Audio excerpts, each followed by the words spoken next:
Hare Krishna, my name is Mokshita. Today I want to recite the 7th chapter of Bhagavad Gita. Om Shri Paramatmane Namaha. Shrimad Bhagavad Gita Atha Saptamodhyayah Jnana Vijnana Yogah. Shri Bhagavan Uvacha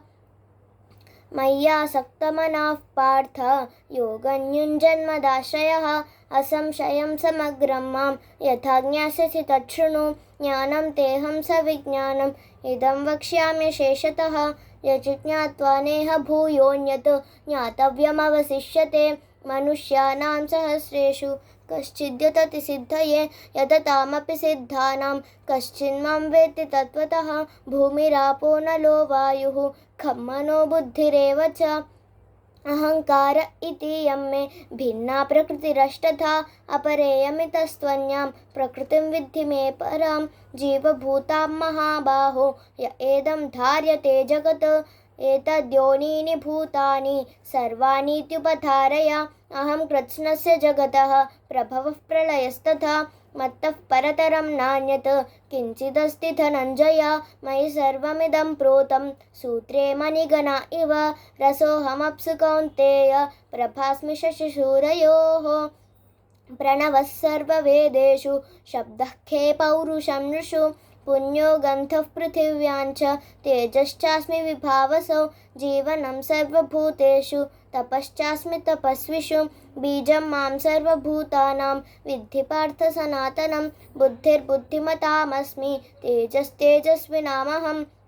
बलं बलवतां चाहं कामरागविवर्जितं धर्मविरुद्धो भूतेषु कामोऽस्मि भरतर्षभ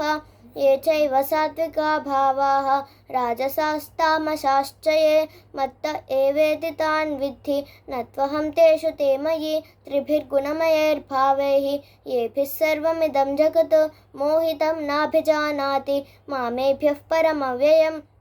दैवी ह्येषा गुणमयी मम माया दुरत्यया मामेव ये प्रपद्यन्ते मायामेतां तरन्ति ते न मां दुष्कृतिनो मूढाः प्रपद्यन्ते नराधमाः माययापहृतज्ञानाः आसुरं भावमाश्रिताः चतुर्विधा भजन्ते मां जनाः सुकृतिनोऽर्जुन आर्तो जिज्ञासुरर्थात्री ज्ञानी च भरतर्षभ तेषां ज्ञानी नित्ययुक्तः एकभक्तिर्विशिष्यते प्रियो हि ज्ञानिनोत्यर्थम् अहं स च मम प्रियः उदाराः सर्व एवैते ज्ञानी त्वात्मैव मे मतम् आस्थितः स हि युक्तात्मा मामेवानुत्तमां गतिं बहूनां जन्मनामन्ते ज्ञानवान् मां प्रपद्यते वासुदेवः सर्वमिति समहात्मासु दुर्लभः काम्यस्तैस्तैर्हृतज्ञानाः प्रपद्यन्तेऽन्यदेवताः तं तं नियममास्थाय प्रकृत्या नियता स्वया यो यो यां यां तनुं भक्तः श्रद्धयार्चितुमिच्छति तस्य तस्याचलां श्रद्धां तामेव विदधाम्यहं सतया श्रद्धया युक्तः तस्याराधनमीहते लभते च ततः कामान् मयैव विहितान् हितान् अन्तवत्तु फलं तेषां तद्भवत्यल्पमेधसान् देवान् देवयजो यान्ति मद्भक्ता यान्ति मामपि अव्यक्तं व्यक्तिमापन्नं मन्यन्ते मामबुद्धयः परं भावमजानन्तः ममाव्ययमनुत्तमं नाहं प्रकाशः सर्वस्य योगमायासमावृतः मूढोऽयं नाभिजानाति लोको मामजमव्ययं वेदाहं समतीतानि वर्तमानानि चार्जुन भविष्यानि च भूतानि मां तु वेद न कश्चन इच्छाद्वेषसमुत्थेन द्वन्द्वमोहेन भारत सर्वभूतानि सम्मोहं सर्गे यान्ति परन्तप येषां त्वन्तगतं पापं जनानां पुण्यकर्मणां ते द्वन्द्वमोहनिर्मुक्ताः भजन्ते मां दृढव्रताः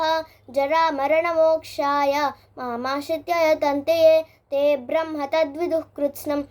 अध्यात्मं कर्म चाखिलं साधिभूतादिदैवं मां साधियज्ञं च ये विदुः प्रयाणकालेऽपि च मां ते विदुर्युक्तचेतसः ओम तत्सदिति श्रीमद्भगवद्गीतासु उपनिषत्सु ब्रह्मविद्यायां योगशास्त्रे श्रीकृष्णार्जुनसंवादे ज्ञानविज्ञानयोगो नाम 7मोऽध्यायः। हरे कृष्ण।